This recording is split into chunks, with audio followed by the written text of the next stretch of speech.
I never thought my own parents could break my heart like this. My name is Dana Coleman, 29, a marketing specialist living in Madison, Wisconsin, and I'm 6 months pregnant with my first child. My husband and I had planned our dream wedding, a small intimate ceremony by Lake Mendota, but everything came crashing down. For months, my parents had been pressuring me to come over every weekend to cook clean and run errands for them, even though I was exhausted, and my doctor had warned me to rest.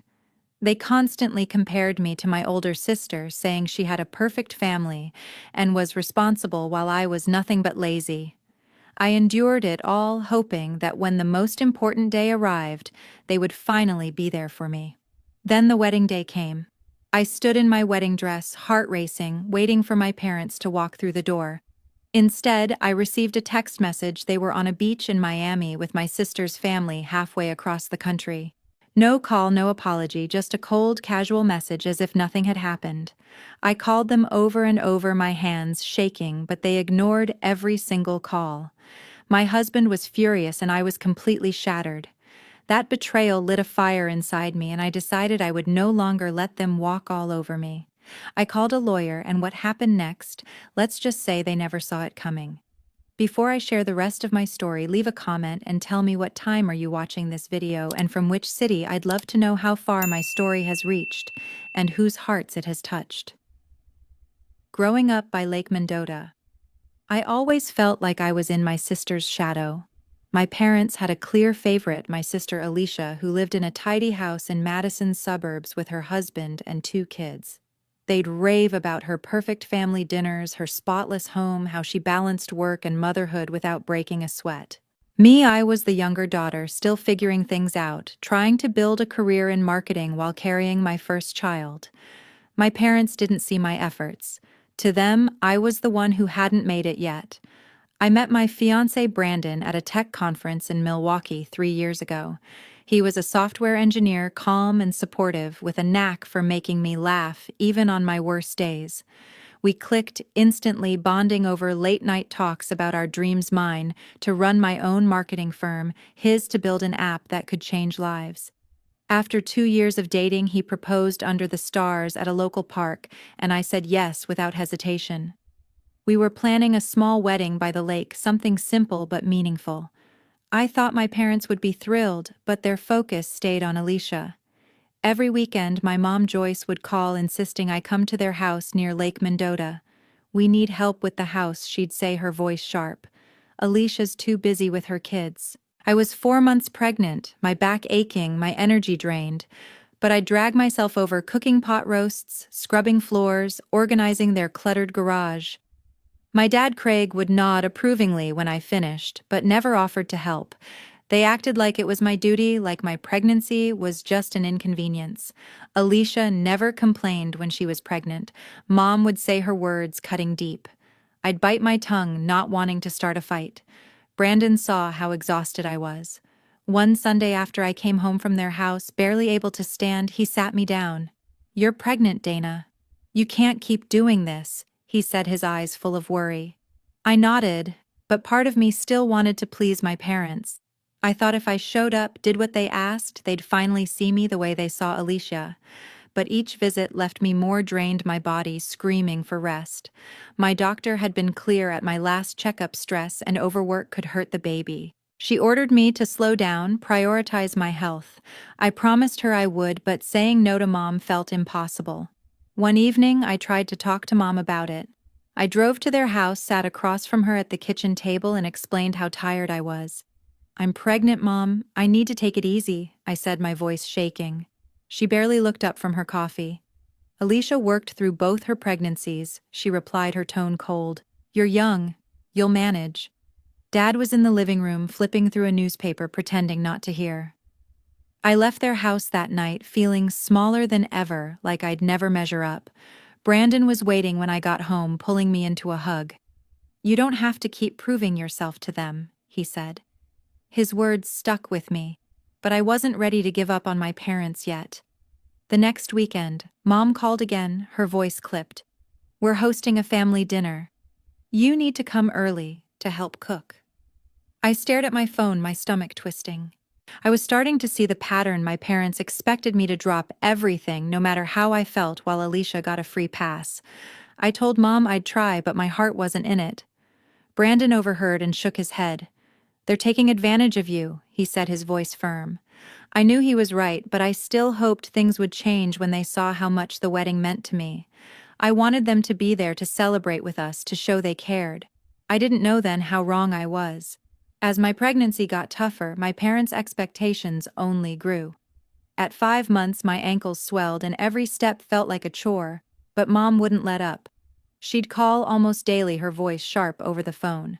"Alicia always helped out, even with 2 kids," she said one morning, her words dripping with disappointment. "You're not even trying to be part of this family." I gripped my phone, my chest tight, trying to explain that I was exhausted, that my body couldn't handle the constant demands. She just sighed like I was making excuses. Dad stayed out of it as usual, leaving me to deal with Mom's criticism alone. It stung to hear Alicia's name thrown at me again, like I'd never measure up to her perfect life in the suburbs. Brandon couldn't stand it anymore.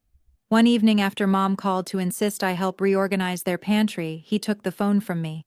"Joyce, she's pregnant. She needs rest, not more work," he said, his tone firm but calm. I watched him, grateful but nervous. Mom didn't take kindly to being challenged. "This is family business, Brandon," she snapped. "You wouldn't understand." He handed the phone back, his jaw tight, and muttered, "They're pushing you too far." I nodded, but part of me still hoped Mom would soften, maybe see how much I was trying. Dad, as always, said nothing, just sat in his recliner, eyes on the TV, avoiding the tension. Meanwhile, Brandon and I were deep in wedding plans. We'd booked a cozy restaurant by Lake Mendota with a view of the water and space for 50 guests. I spent hours picking out flowers, white roses, and lilies, while Brandon handled the catering, choosing a menu of grilled salmon and roasted vegetables.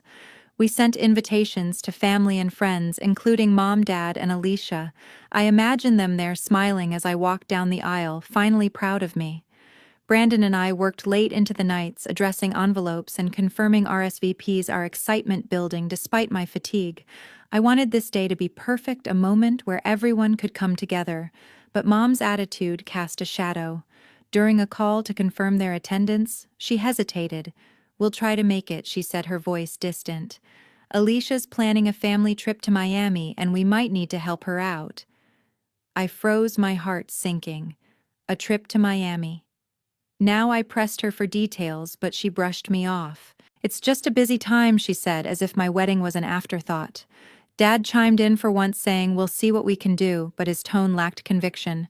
I hung up my hands, trembling, and looked at Brandon.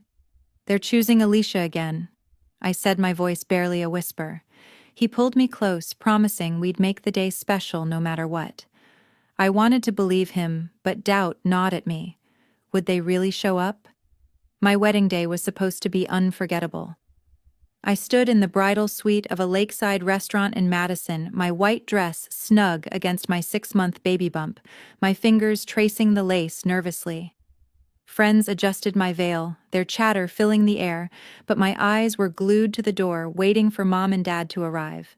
I'd imagined Mom fussing over my dress, Dad offering a rare smile of approval. Instead, my phone buzzed on the table. A text from Joyce lit up the screen. "We're in Miami with Alicia's family. Enjoy your wedding." My heart sank. Miami. They were lounging on a beach thousands of miles away, while I was moments from walking down the aisle. No call, no regret, just a dismissive message. I stared at the words, certain it was a mistake. My hands trembled as I called Mom, the phone pressed tightly to my ear. Voicemail. I tried Dad, next, same result. Alicia's line rang and rang, no answer. I sank onto a velvet chair, tears welling up. My maid of honor, a friend from college, noticed my face. "What's going on?" she asked, her voice gentle. I handed her the phone, my throat too tight to speak. She read the text, her eyes widening, then wrapped me in a hug. The room felt suffocating, their absence a punch to the gut. They hadn't just bailed, they'd picked Alicia over me on the day I needed them most. My grandma, Mildred Foster, was the only family member who showed up.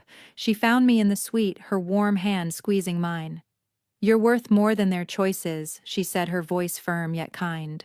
Mildred, with her sharp mind and gentle heart, had always been my rock, especially since I was a kid. She promised to stand by me, her words a lifeline in my heartbreak. I wiped my tears, trying to steady myself for the ceremony, but the sting of betrayal lingered. How could my own parents do this? The ceremony began, and I walked down the aisle gripping Brandon's arm.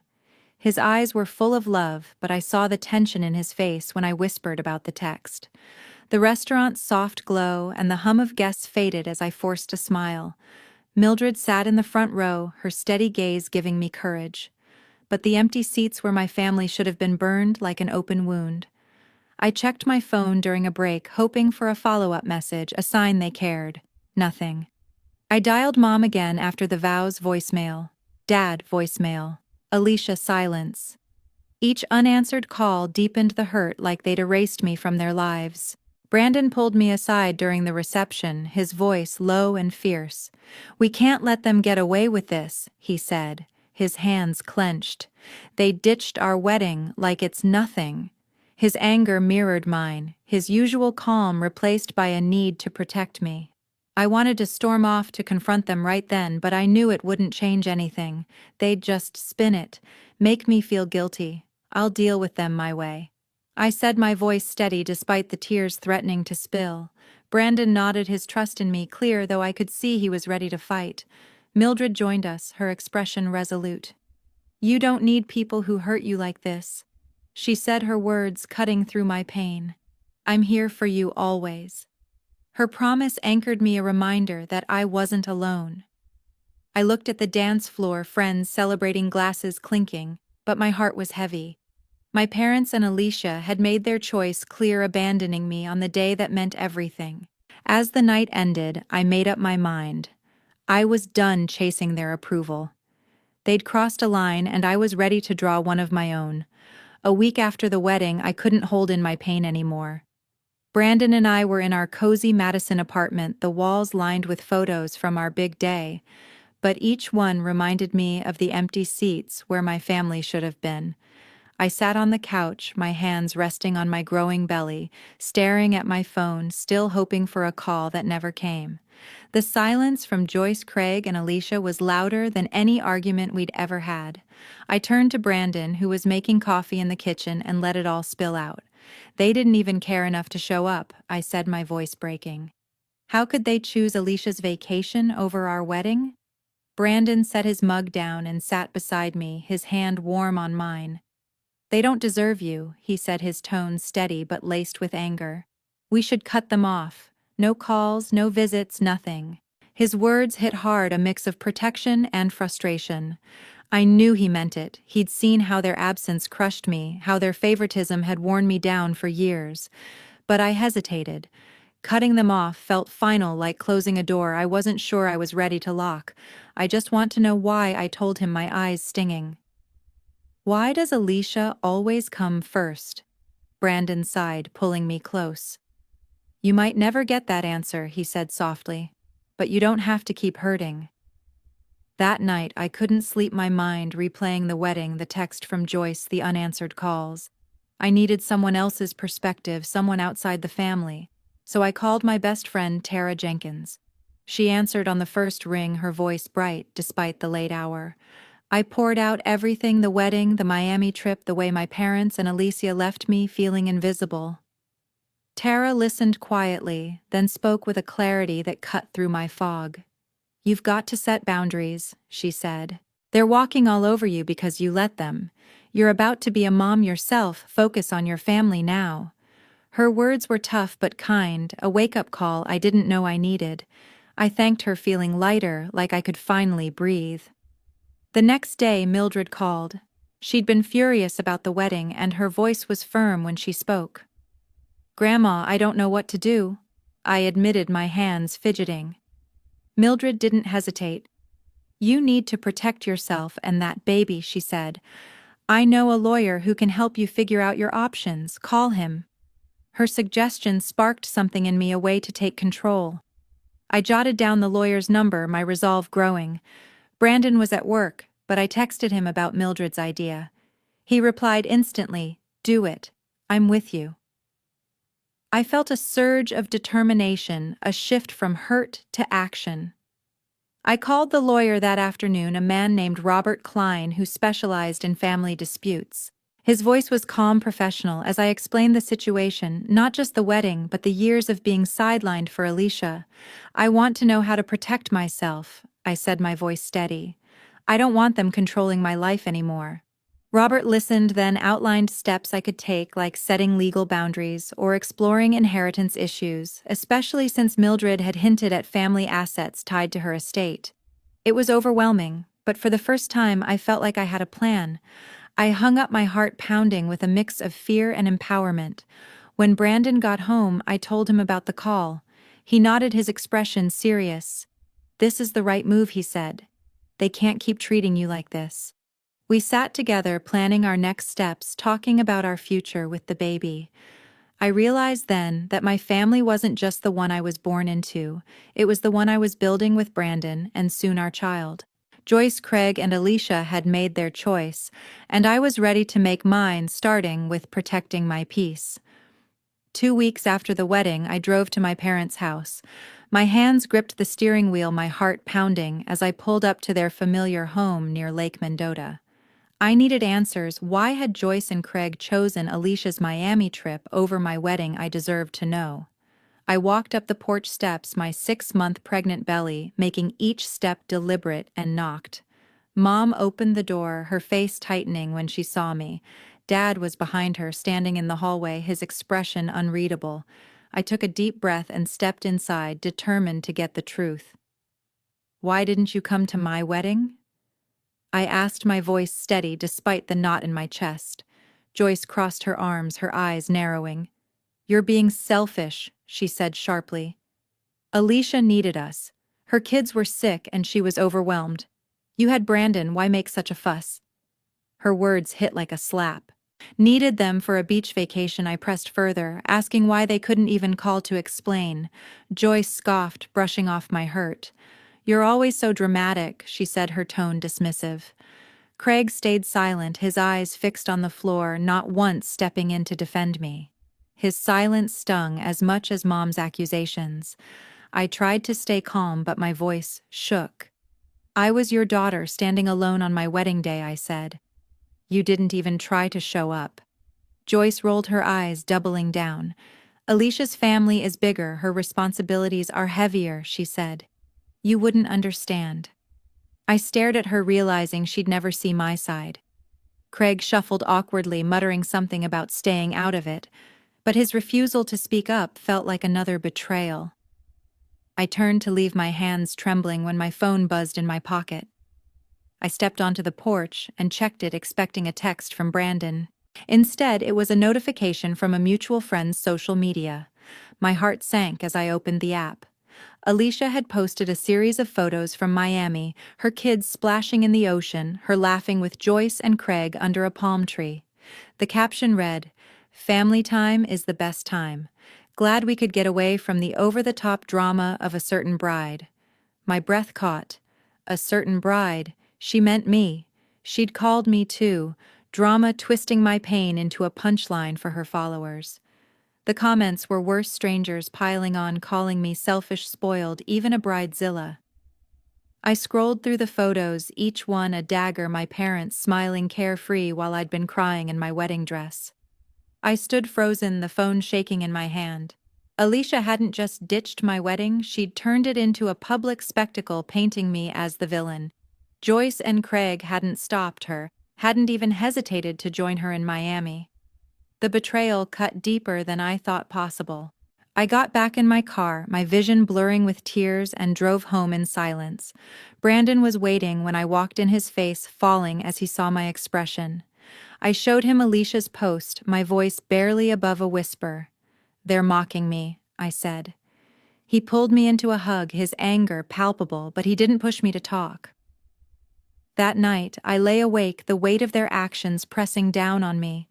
Joyce's accusations, Craig's silence, Alicia's cruel post they'd shown me who they really were. I thought about all the years I'd spent trying to earn their love, bending over backward to please them. No more. I made up my mind I was done. No more calls, no more visits, no more hoping they'd change. I blocked their numbers, Joyce, Craig, Alicia, and deleted them from my social media. The decision felt heavy, but it also felt right. They'd crossed a line I couldn't forgive, and I was ready to protect my peace no matter what it took. A month later, Mildred called me with a plan. I was in our Madison apartment sorting through baby clothes when her call came through. Her voice was sharp, determined, the kind of tone that meant business. "I've had enough of your parents' nonsense," she said. "Meet me at the lawyer's office tomorrow." My heart raced. Mildred, my grandma, had always been fierce, but this was different. She was taking action. I agreed, feeling a mix of curiosity and hope.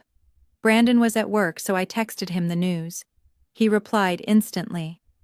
"Go for it. Mildred knows what she's doing." The next day, I met Mildred at Robert Klein's office, the same lawyer she'd recommended before. She sat tall, her eyes blazing as she explained her decision. "I'm changing the family will," she said. "Joyce and Craig are out. You're getting the trust fund." I blinked, stunned. The trust set up by my great-grandparents held significant assets, land savings, a lakefront cabin. Mildred's reasoning was simple but fierce. Joyce and Craig's favoritism toward Alicia, especially skipping my wedding, was unforgivable. "You've been treated like an afterthought for too long," she said, her voice softening. "This is yours now, for you and your baby." I nodded, my throat tight, grateful for her support, but overwhelmed by the weight of her choice. We spent hours with Robert reviewing documents to amend the will. Mildred was meticulous, ensuring every detail was clear. Joyce and Craig would receive nothing, while the bulk of the estate would pass to me. I helped by organizing paperwork, signing where needed, and clarifying family details for the legal forms. Robert drafted a letter to notify Joyce and Craig of the changes, outlining that they'd been removed from the inheritance due to their actions. I read the draft, my hands steady, but my mind racing. Sending this letter would be a bombshell. "Are you sure, Grandma?" I asked. Mildred's eyes met mine, unwavering. "They made their bed," she said. "Let them lie in it." We finalized the paperwork, and Robert mailed the letter that afternoon. Days later, my phone lit up with a call from Joyce. I let it ring, my resolve firm after cutting contact. Brandon, home from work, saw the screen and squeezed my hand. "You don't owe them anything," he said. I nodded, but curiosity got the better of me. I checked the voicemail later. Joyce's voice was shrill, accusing me of manipulating Mildred, calling me ungrateful. Craig left a message too, his tone flat but angry, demanding I fix this. Their shock was palpable, but their words held no remorse, just blame. I deleted the messages, feeling a strange calm. Their reaction proved Mildred was right. They cared more about the money than about me. Tara, my best friend, heard the news from me and insisted on celebrating. She organized a small gathering at our apartment, inviting a few close friends to toast my new beginning. Mildred came too, her presence grounding the room. Tara raised a glass of sparkling cider, her smile wide. "To Dana for taking back her power," she said. Everyone cheered, and I felt my chest lighten, the weight of years lifting. Mildred pulled me aside, her hand warm on mine. "You're building a real family now," she said. "Don't let anyone take that from you." I hugged her, tears in my eyes, knowing she'd given me more than money, she'd given me strength. The gathering stretched into the evening, laughter filling our small apartment. Brandon stayed by my side, his quiet support steady as ever. Tara shared stories of our college days, making everyone laugh, while Mildred recounted tales of her own battles with family, her wisdom anchoring us. I looked around, realizing this was what family could be, people who showed up, who cared. Joyce, Craig, and Alicia were no longer part of my story. The trust fund was a bonus, but the real gift was the clarity Mildred's plan gave me. I was done living in their shadow, ready to focus on my future with my baby and Brandon. A month later, my life felt like a fresh start. Brandon and I had settled into a new apartment in Madison, a bright space with a nursery ready for our baby due any day now. The walls were decorated with photos of us smiling, a stark contrast to the pain of last year. Mildred visited often, bringing homemade cookies and stories that made us laugh. Her presence was a steady comfort, a reminder that family could mean love, not hurt. I'd sit with her on the balcony, my hands on my belly, feeling the baby kick as she talked about her hopes for us. "You're going to be a wonderful mom," she'd say, her voice warm. Those moments grounded me, filling the void left by others. Joyce and Craig faced the consequences of their choices. After Mildred's changes to the will, they lost access to a trust fund worth hundreds of thousands of dollars, land savings, a cabin by the lake. Word spread in their tight-knit community near Lake Mendota. Neighbors whispered about their absence at my wedding, and old friends pulled away shocked by how they'd treated me. I heard through a mutual acquaintance that Joyce tried to spin the story, claiming I'd exaggerated, but no one bought it.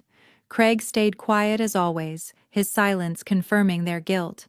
I felt no satisfaction in their isolation, only a quiet relief that their actions had caught up with them.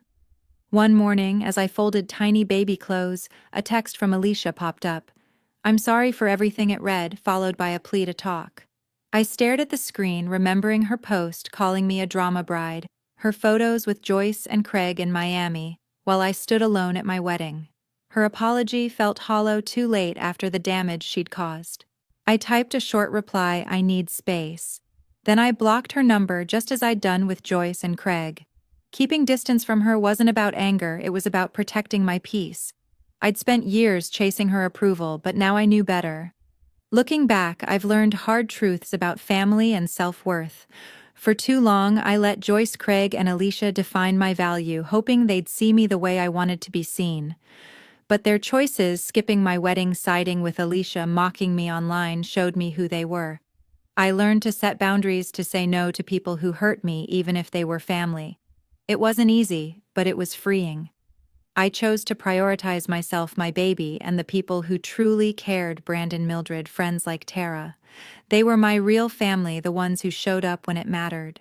This journey taught me that you can't force love from those who won't give it. Instead, you build your own circle filled with people who lift you up. I'm stronger now, ready to be a mom who teaches her child to value themselves, to walk away from toxic relationships. To anyone watching this story, I hope you take away this: don't let anyone make you feel small. Set your boundaries, hold them firm, and surround yourself with those who see your worth. I'm grateful for every step of this path, even the painful ones, because they led me here. Thank you for listening. Please share your thoughts in the comments below. I'd love to hear how you've navigated tough family moments or set your own boundaries.